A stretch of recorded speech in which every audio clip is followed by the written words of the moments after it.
to continue pushing this conversation forward.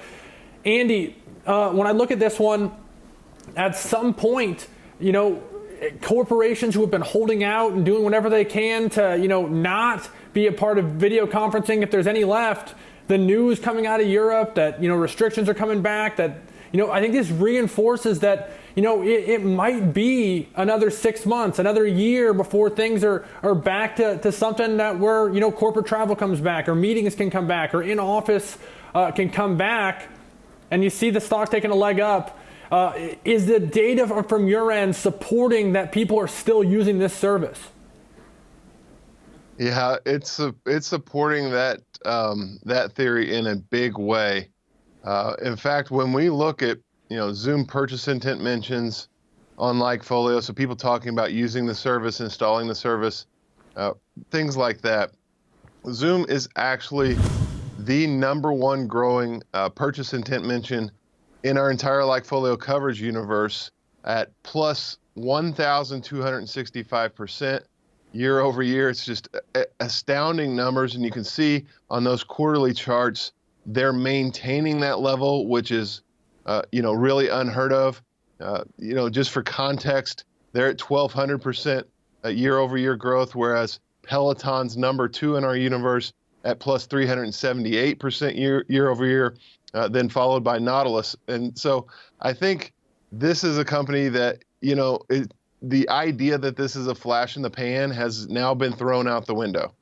We don't see enormous spikes like this sustain the way that Zoom's consumer demand spike has sustained. Back to school was enormous for the company, and they did overall a pretty good job of handling that massive influx of probably less than ideal users when you're talking about some 6-year-olds and 10-year-olds on the platform, and 30 of them at a time trying to work with a teacher. Very difficult circumstances, but the technology held up really well. And overall, I just think, the stock's high, but so is the demand for the company. And so people like to talk about the idea that these stocks eventually their day of reckoning will come, and I think that's always true. It's always a possibility, but a stock can fall 50% at some point and still be 2 or 3 times higher than it was a couple of years ago. And so trying to time that is very difficult, and I think it's a tough ask for people when you've got the kind of sustained demand that Zoom has. 1,265%, Andy, is the number that you put out. Well, that seems a little high for everything that we see in terms of normal numbers.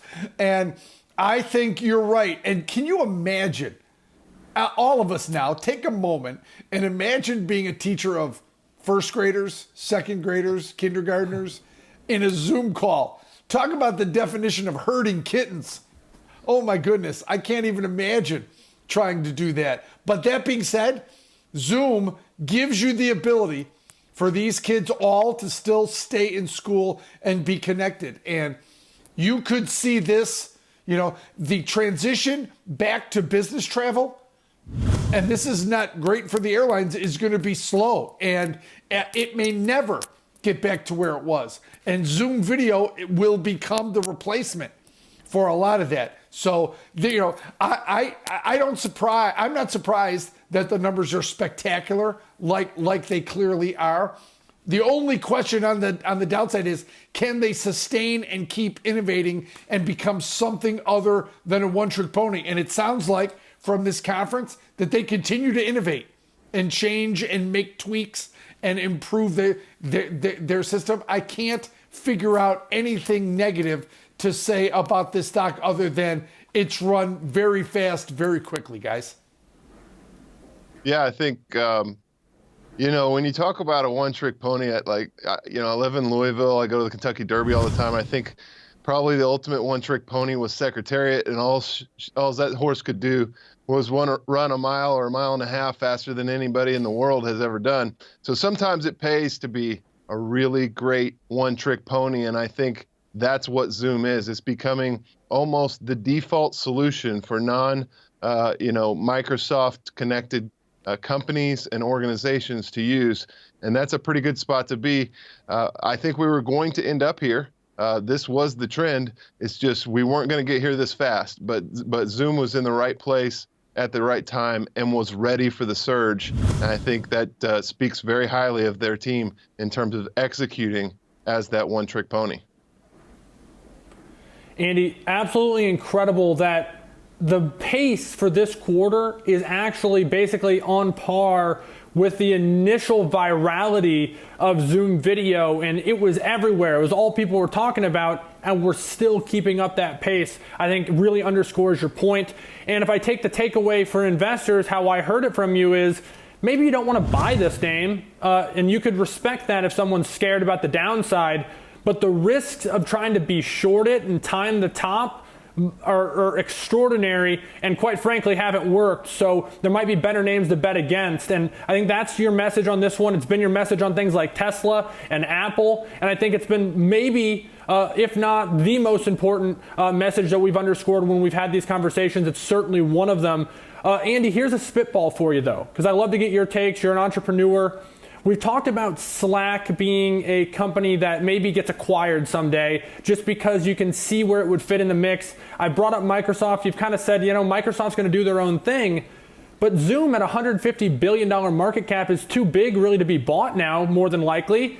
Does Zoom expand by maybe partnering up or acquiring something like a Slack and kind of become its own little ecosystem?